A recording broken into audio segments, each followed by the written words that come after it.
Welcome back to Football Coach, episode 87. We just had a fantastic season. Fantastic enough so that 5 of our players have been drafted. But of course, we are going to have a hard time replacing these 5 guys. 3 of them were seniors. That doesn't hurt as much. Kelly, Cornett, Steele going in the 3rd, 4th, and 7th rounds. All of them were all-conference players. A couple of them were all-American players. But it really hurts. So we just lost our quarterback, Shabazz, in 87 overall, and he was just a sophomore. 2nd round draft pick, 18th. And Albert, 8 spots higher, still 2nd round. 89 overall, D lineman. He was heading into his senior year, so both of those guys leaving us early, and both of those guys were huge contributors. Lots of school records this year. Shabazz set a number of quarterback records: pass completion, pass touchdowns. That's career, 49 career touchdowns. That's just 2 years, though. In 2 years, he became the all-time record holder for the school. Just shy of 8 yards per attempt at a 144 pass efficiency rating.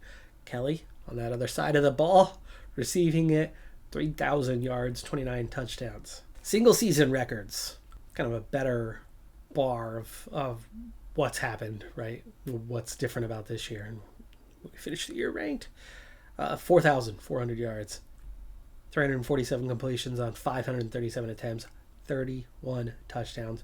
Fantastic. He had 49 in 2 years. That means he had 18 in year 1. He upped that to 31 in year 2. 8.3 yards per attempt, 149 on that efficiency. And then Antoine also, great job on the ground, 1,100 yards and 200 attempts. Kelly, 1,300 yards and 15 touchdowns.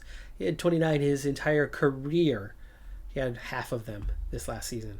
Individual game records: 490 passing yards against Temple in a 48-28 victory. Also 5 touchdowns on that day. 22 attempts by Antoine. Kelly had 289 yards in that Temple game and 4 touchdowns against Memphis. On the team record side, he set plenty of those as well.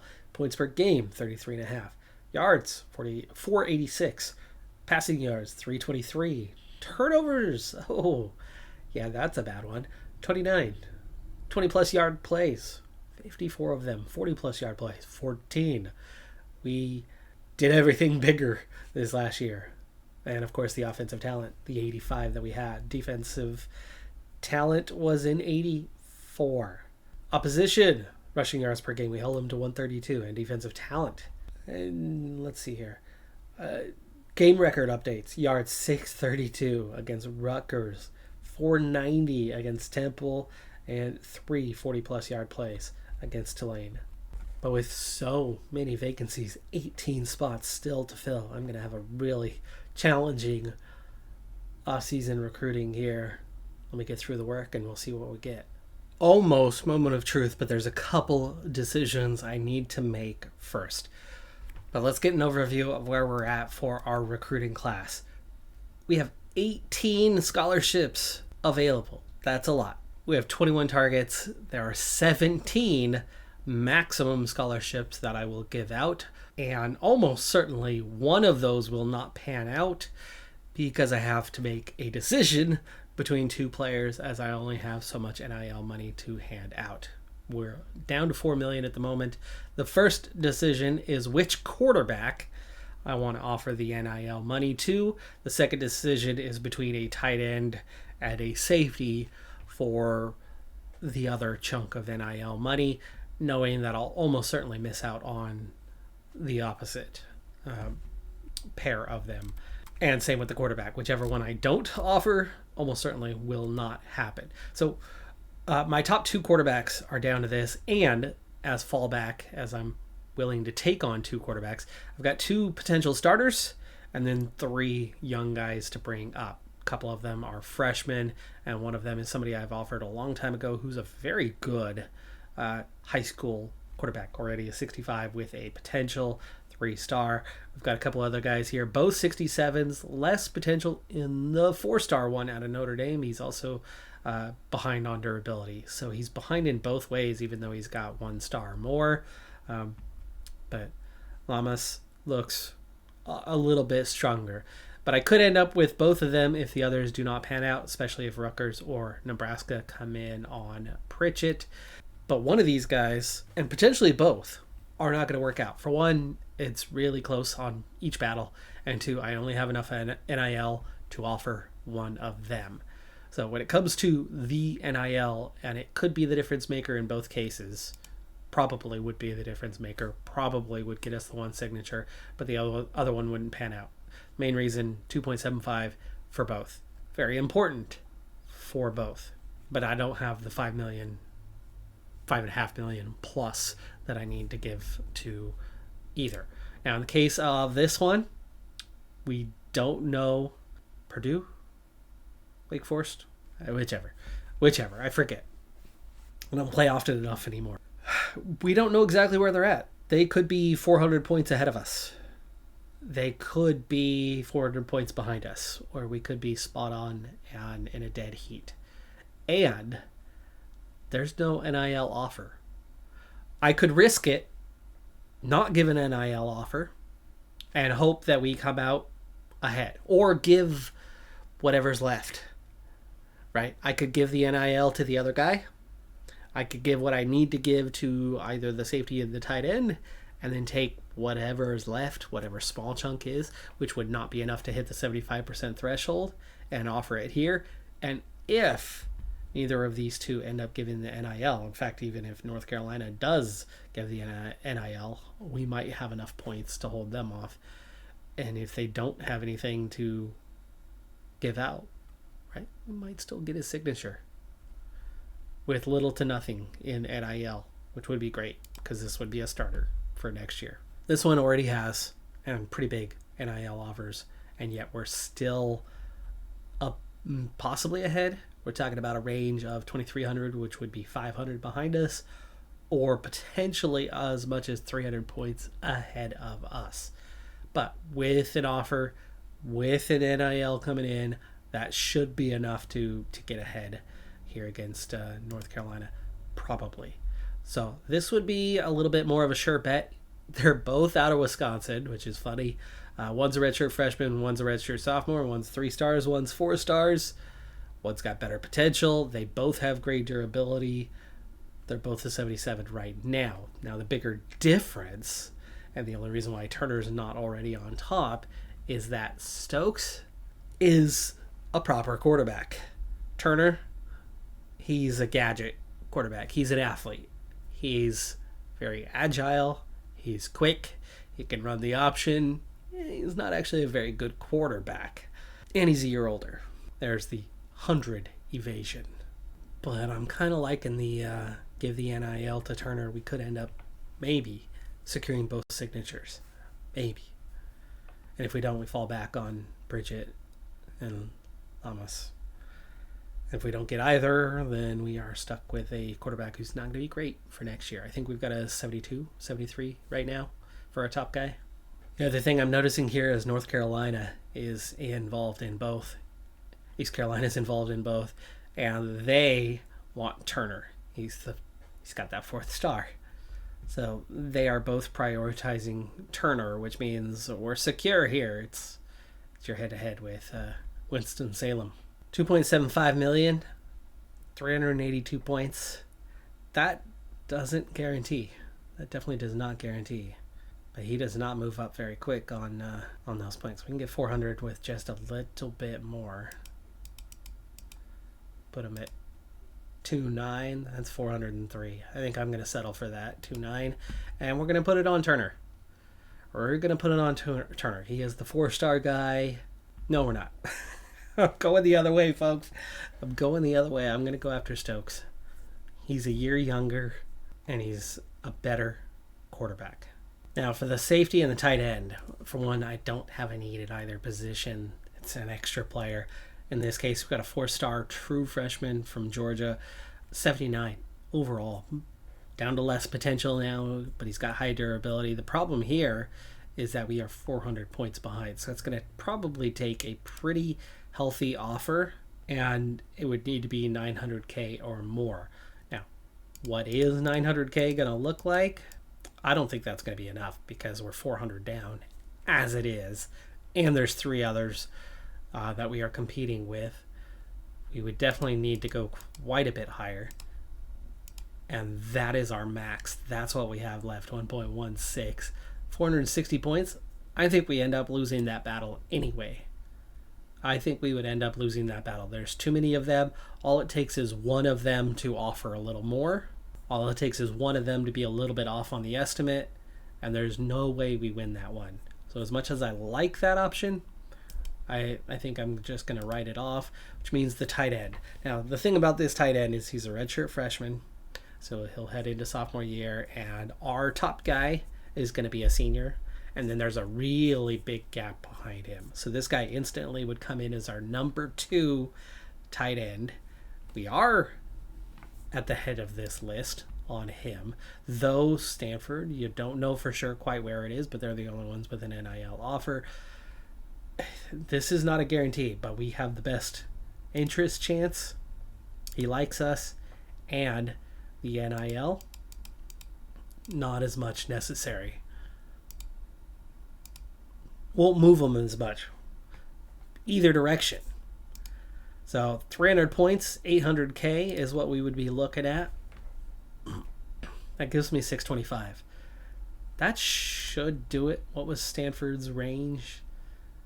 Well, they could be 300 ahead of us. 625 wouldn't necessarily guarantee that. Would not guarantee that. Not at all. I've got 360K left. Safety, that won't cover him. The second quarterback, that won't cover him. We don't need it for anybody else except, I think I have a kicker that we desperately need. We are down to a really, really bad quality walk-on that we took because we can never recruit one. So another 100K here gives me a lot of extra points, so I'm going to go ahead and put in another 100K into our kicker that we're trying to recruit. We've got a tight end that we can put another 100K into and help secure his signature, and we can put another 100K into the tight end and go up to the top of the list and put a little bit more into the quarterback. So that's 4 guys. We've got our NIL money split up on. Definitely no guarantees here. Definitely no guarantees. In particular, the tight end, 1 defensive lineman. I don't think the safety is going to happen at all. So we're looking at maybe 16 guys. And I think 1 wide receiver might have been in. No. We're fine. That's the only other position that I have more guys that I'm offering to than I'm accepting. They are not giving us good odds on this one. That one's definitely not happening because we didn't put the NIL in, so we knew that was out. Kicker, odds look good. We've got Pritchett. Pritchett's our number 2 man. Okay, no more delays. Let's get into it. We come up 266 points short. They put in 2 million more than we did, so we didn't get them. We did not get a starting quarterback. I should have gone after Turner, apparently. So I think, no, we wouldn't have gotten in there either. They put in another million this week, did they not? No, just Pittsburgh coming along. It was just 400 points, but it was 225 points higher. So it was on the high end. It was definitely on the high end. Now we would have had a lot more points because we wouldn't have had this massive penalty. That was an 1,800 point penalty. At 1,800 plus whatever it would have taken for the NIL deal, we would have had him. I went with the wrong guy. I changed my mind. Kicker. We got him, though, comfortably. Offensive lineman. Got him comfortably. There's our first quarterback that we brought in. They did not offer, so we did get a signature. That's a good one out of high school, but does not become a starter. Tight end. We did enough. We beat Stanford by 335. They were minus 93 on the estimate, so this one was the opposite direction, and it worked out. Here is the D lineman. This was the last one we had NIL money invested into, and we beat Cal by 100 points. By 100 points. They were plus 132. The extra 100K we put in made the difference. Without that extra 100K, I think we either only win it by 10 or 20 or we lose it. So I think the 100K was well worth it. The others, looks like no challenge. This one we weren't first, but we got it anyway. And we got all of these. These others weren't even contested. So we got most of the signatures we were after. The safety didn't happen because I didn't put in the NIL. Couldn't make it. We went from 400 points to 1,800 behind, right? Or lost the 1,800 anyway. And we were a lot more than 1,800 down. So I would not have gained 800 points. It was like 400. So we would have been about 400 short. We would have finished second. In all, we signed 23 guys for this class. 1 4-star recruit, 19 3-stars, and 3 2-star guys. So a good overall average class, highlighted by a 75 overall cornerback 4-star recruit, and then a lot of A and B potential 3-star guys. And then at the end, the kicker was one of the 2 stars. A wide receiver who's really good up front day one, 71. And the only other kind of typical recruit that we would have had in past years, a mid-60s wide receiver with A potential, but only 2 stars. And as for the 3-star guys, there's only a couple that are in the 50s, 4 or 5 in the 50s. Everybody else is already 60, mid-60s. Georgia had the best class ahead of Ohio State, Notre Dame, Texas, and Michigan State. And we are not last in this class. We are not last place. We're 61st. Earning summary 33, almost 40, 34 million, that is. We ended up with 2 extra turnovers. At the end of the season, we were well short. They counted the bowl game. We were below that mark prior to the bowl game. We lost 750,000. Wasn't that much. But we did achieve our others. We got 326 passing yards against Tulsa. We got 1,100 rushing yards for our top rusher, and that amounted to a lot of extra money, especially the passing yards one. And then we spent $2 million for our Rutgers matchup, but otherwise, that's a good haul. That is a good haul. And with the massive season we just had, our prestige has jumped. Remember, it had been in the 4, but it dropped back down to 3. So we skipped 4 entirely and went from a 3 to a 5 for prestige. We picked up 5,000 points after finishing 24th in this last season. That also gave us a huge increase in NIL money.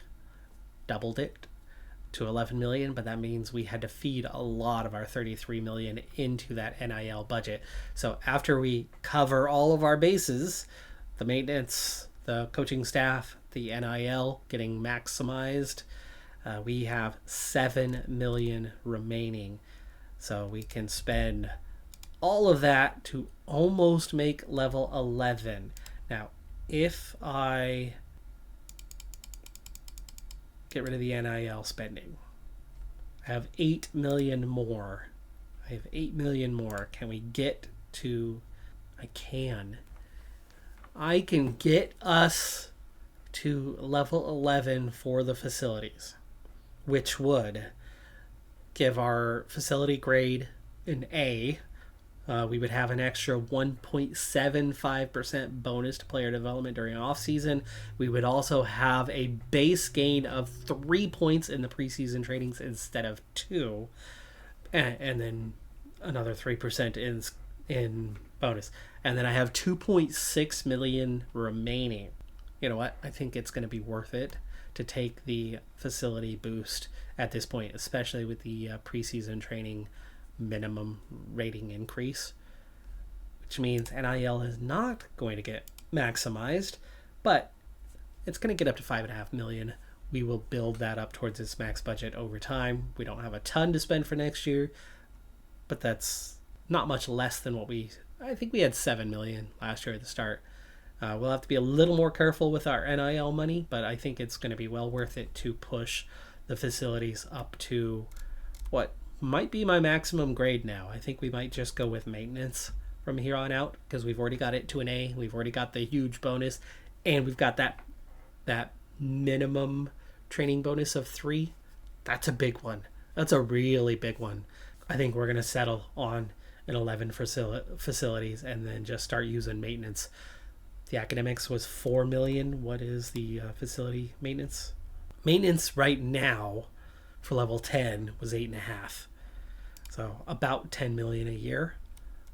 But if we can maintain our level 5 prestige, we're going to have a lot more money coming in, as we'll have more boosters involved next year. And yeah, I think we can actually start making some progress in our other areas and get the NIL up next year. That's the plan. That is the plan. We're gonna go with it.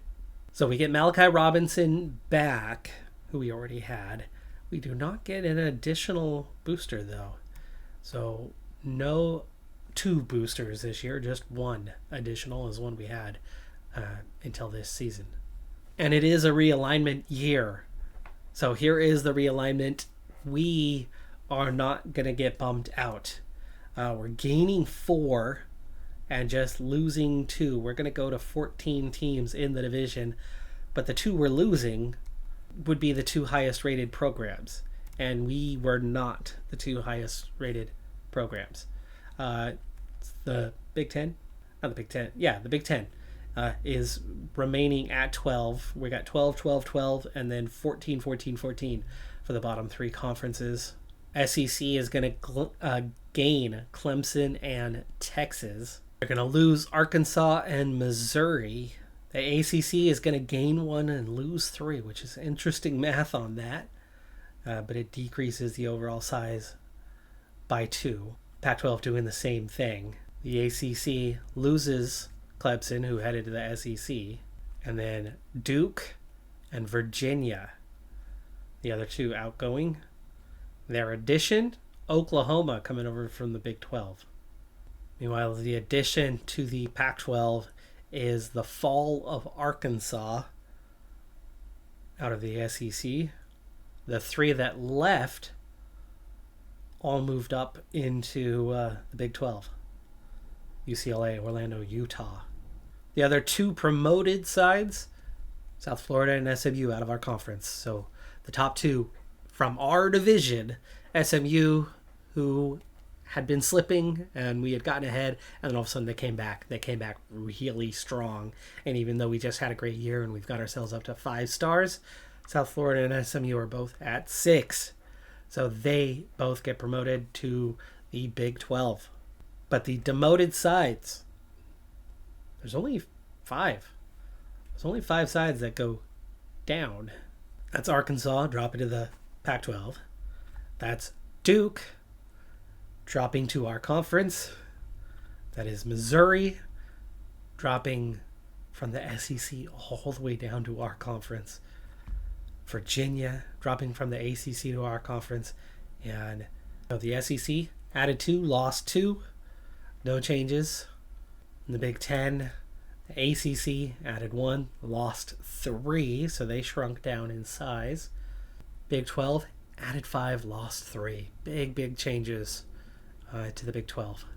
Pac-12 added 1, lost 3. And for us, added 4, lost 2. So the conference just got bigger. We still have just the 3 stars. And for the moment, we now find ourselves the highest reputation side in the conference remaining.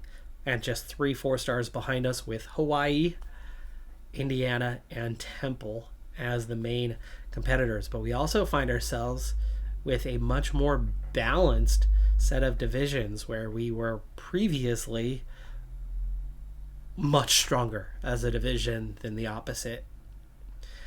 Indiana and Temple have added a little prestige by winning that division the last couple of years. But with the new sides, it's pretty balanced, right? There's 2 1-stars at the bottom of each division. There's 2 2-stars, leveling that out. There's a 3 versus a 2, so that puts them 1 star ahead. But I'm a 5 versus a 4, meaning there's the same number of reputation stars in either side. So that works out pretty well, and we find ourselves the favorite to continue on. Now, of course, our quarterback situation is going to be a little iffy for the coming year, but we're going to be surrounded by a lot of talent otherwise, and there's no reason to think that we aren't going to be competing year after year to try to get towards that playoff. So our new divisional foe is Duke, and that means Memphis was on our side. Is it Tulane that shifted over? West Lafayette is Purdue, so Winston-Salem, that's Wake Forest. I think East Carolina was in the North Division, and Tulane, I think both of them were in the North Division. We lose 2, but we overall added 2, meaning each division has 1 team more than before. So that's Duke. Yeah, that makes sense. Surprised Duke has dropped to a 2-star, but somebody's got to lose, right, in all these conferences. All 4 of those are pretty big programs. The schedule automatically proposed includes finishing our Rutgers 1-1 that we paid $2 million for last year, setting up a 1-1 with Pittsburgh, who's the same star rating as us and was 5-7 last year. That seems like a pretty winnable game. We will be at home for it this year. And then Oregon State, which would cost us $3 million, and I'm okay with that. We don't need to be playing the much bigger teams. Plus the payouts not as good as it used to be. So I'll take that. 2-star Oregon State. They were 2-10 this last year. And so looking at the schedule, suddenly Pittsburgh's the best team on paper. Hawaii at 8-5 was the other team. Pretty good last year. But that's it. We don't have an Indiana on the calendar this year. We don't have a Temple on the calendar this year. As the conference has grown, there's more teams that we will not play on a yearly basis. 6 home, 6 away seems like a good balance, and it feels like there's a ton of winnable games here. I mean, 65, at least for last year's rankings, outside of Pittsburgh and Hawaii. Duke was not bad. Duke wasn't that bad. 5-7, 56th, and they were in a bigger conference before. They were 3-6 in their conference. They were 2-1 out of conference. They're not as bad as they seem, but that's it, right? It's Pittsburgh, Duke, and Hawaii that you've got to watch out for, and that seems to be about it. But of course, year by year, some teams improve. There was no position changes to be had. None of them made any sense, and we were balanced overall. So we go straight into our off-season gains, including a wide receiver who's got a 95 overall. Holy cow, and he's a slot receiver with a 95 overall. We also have an offensive lineman with a 95 overall. Those are the only 2 90s, but look at these really nice solid gains. That's so weak though from McBride. Going by gain, we have a +9, 3 +7s, lots of +6s, tons of +5s, down to 25 players with a +5 or better. We have 49 with a +4 or better. And the disaster zone, the kicker, the one who would have been the starter had we not been able to sign anybody, did not improve at all. That's okay. But a true freshman, a couple true freshmen with +1s. Yeah, there's a few guys. One of the top quarterbacks that we had, yowzer, that's worrying. Oh, that did not go very well at all. Look at that quarterback class. Our weakest guy is a 70, but our strongest is a 75. He didn't have a ton of potential. He is a senior now. We've got a redshirt freshman who did really well and jumped 6 points, but that's about it. The others did not take off. In fact, it was the two guys 70 plus, got a +1 and a +2. We're going to be great at running back, though, and wide receiver, and tight end. Tipton, the guy we brought in, that worked out pretty well. He's already a 78, and he's poised to take over as a starter for next year. O-line looking really strong for the first 4 guys, and then plenty of depth behind them. The new kicker, glad we got him. It's so hard to sign a kicker for us in this game, for me in this game. D-line, a lot better than it looked. Good improvement. 180, lots of mid-70s. We've got depth. 180, lots of high 70s. Defense is where I'm a little concerned, but we've got an 89 corner, got an 83, and a number of high 70s, so we're good at corner, and we're good at safety with an 85 and 80, and 74 is the weakest. Team's looking pretty good for the year. I've got a preseason to handle. I'm going to have to do that all off camera, and then we'll start the next episode with the beginning of the season. That's going to do it for this one. I'm Decathlon Gamer. Like, comment, subscribe, and I'll see you next time. Have a good one. Be safe out there. Bye for now.